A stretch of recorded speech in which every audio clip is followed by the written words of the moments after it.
गांव से अपने अजीब कारनामों के लिए निकाल दिया गया था और आज वो पेड़ की एक डाल पर बैठ उसी डाल को काट रहा था।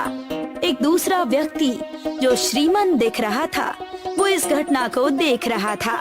उसने जाकर विक्रम से पूछा, अरे भाई, ये क्या कर रहे हो? देख नहीं रहा कि डाल काट रहा हूँ।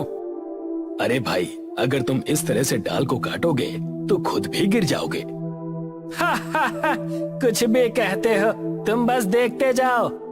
जयचंद ने सोचा कि शायद विक्रम कोई तरकीब लगा रहा है, पर देखते ही देखते डाल कट गई और विक्रम नीचे गिर पड़ा। मैं भी कहां इस मूर्ख की बातों में आकर इसे देखने लगा।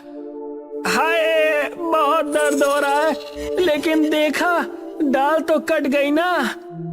अब इस डाल का क्या करोगे? कुछ नहीं, अगर किसी को जरूरत पड़ी तो वो ले जाएगा। अब मैं चला, मुझे राजा से मिलना है, बहुत जरूरी काम है। अच्छा, क्या काम है? तुम्हें क्यों बताऊं? राजा और मेरे बीच की बात है।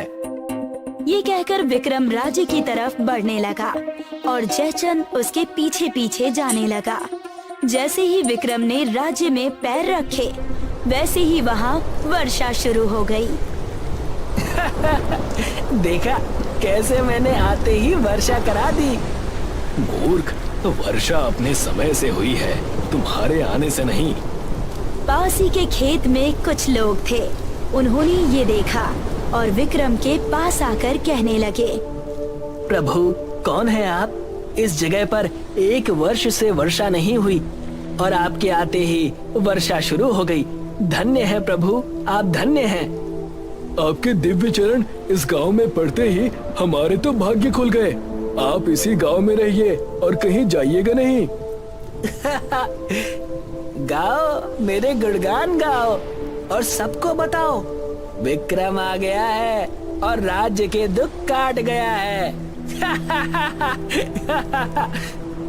जयचंद इस घटना को देख अपने माथे पर हाथ रख देता है और सोचता है, ये लोग भी मूर्ख हैं और ये तो नीरा मूर्ख है ही, लेकिन मैं इसका इस्तेमाल कर सकता हूँ। असल में जयचंद को भ्रष्ट होने के नाते राज्य से निकाल दिया गया था। इसी कारण वो राज्य के बाहर जंगल में था। जयचंद मौके का फायदा उठाकर लोगों से कहता है, ये है बाबा विक्रम, मुझे राज्य से बाहर निकाला गया और मैंने इनसे मदद मांगी तो आज इन्होंने मेरी मदद कर दी है। जाओ और ये बात पूरे राज्य में बता दो। अरे पर बारिश तो मैंने कराई, तुमने मदद कब मांगी मुझसे? बाबा विक्रम कहना चाह रहे हैं कि यदि कोई मदद ना मांगता तब भी वो तुम सबकी मदद जरूर करते। बहुत उदार है बाबा। बाबा विक्रम की सदा जय हो। चलो महाराज को ये खबर सुनाई जाए। अब वहाँ सिर्फ विक्रम और जयचंद बचे। अन्य व्यक्ति इस खबर को पहुँचाने राज्य में चले गए। बाबा विक्रम, कहो मेरे भक्त जी, आप अपने इस अनन्य भक्त को बताएं कि आप महाराज को किस कारण मिलने आए थे। अब जब मेरे परम भक्त ने पूछा है तो बताता हूँ।